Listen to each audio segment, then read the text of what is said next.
Hi students, welcome back to online lectures. Today we are going to discuss about inhibitors of DNA replication and transcription. We studied about DNA replication and enzymology involved in replication and how DNA molecule replicates to produce daughter DNA molecules. Now in this session we have to study what are the inhibitors.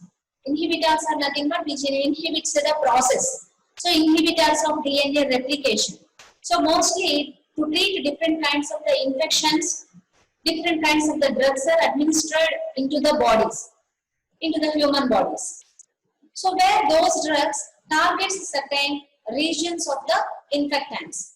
There are maybe bacteria or virus or protozoa and other kind of the microorganisms.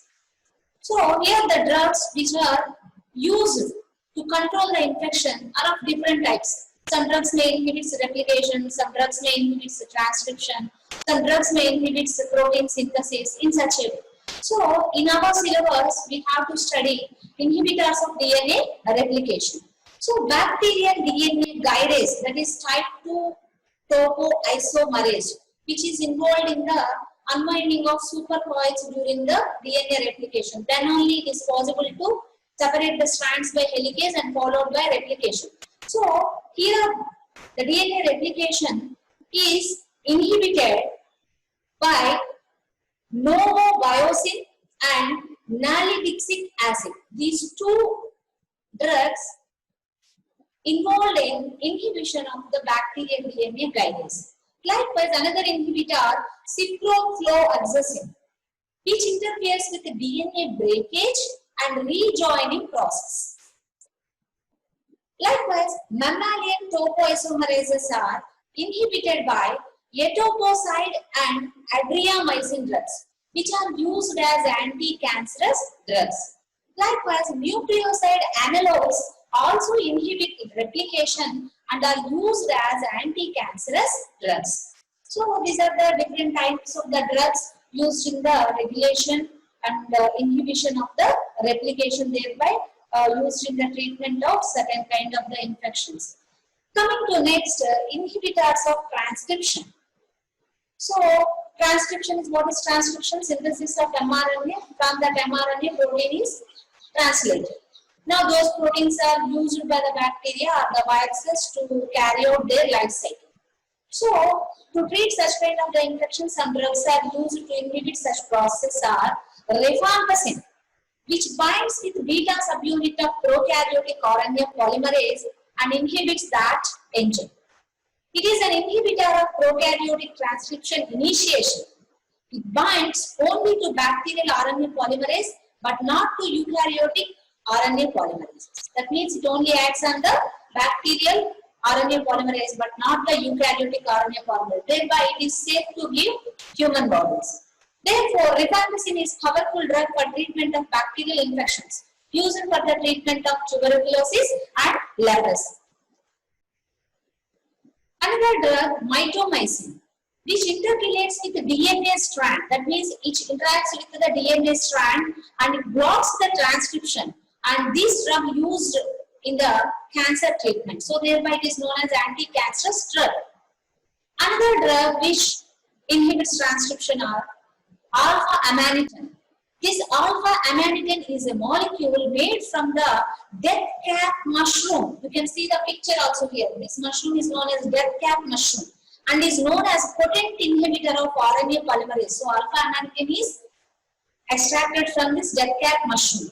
One single mushroom could very easily lead to fast death in 10 days. So highly poisonous mushroom from which this drug is isolated, which inhibits the RNA polymerase. The mechanism of action is that alpha-amanitin inhibits RNA polymerase 2 at both the initiation and elongation states of transcription.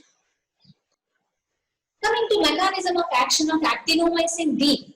Actinomycin D intercalates with DNA strands. Actinomycin inhibits both DNA synthesis and RNA synthesis by blocking chain elongation.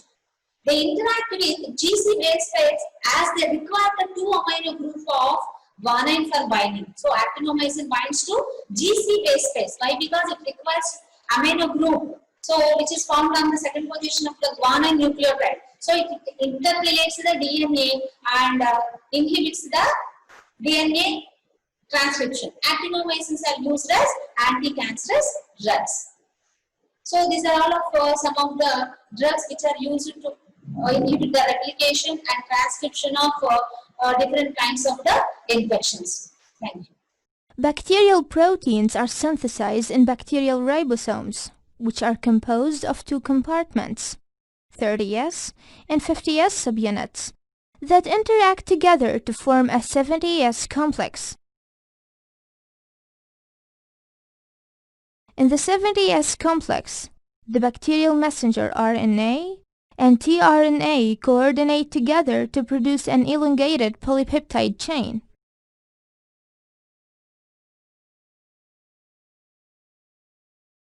Different antibiotics work through the inhibition of bacterial protein synthesis. For example, tetracycline inhibits the binding of amino acid tRNA to the 30S subunit, therefore inhibiting the first step in polypeptide chain formation.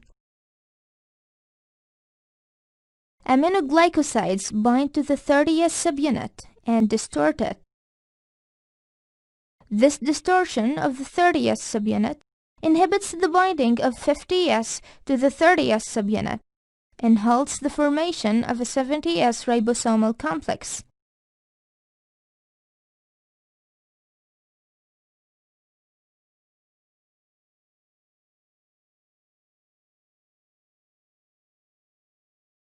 Chloramphenicol inhibits the peptidyl transferase enzymes, and as a result, chloramphenicol interferes with polypeptide chain elongation.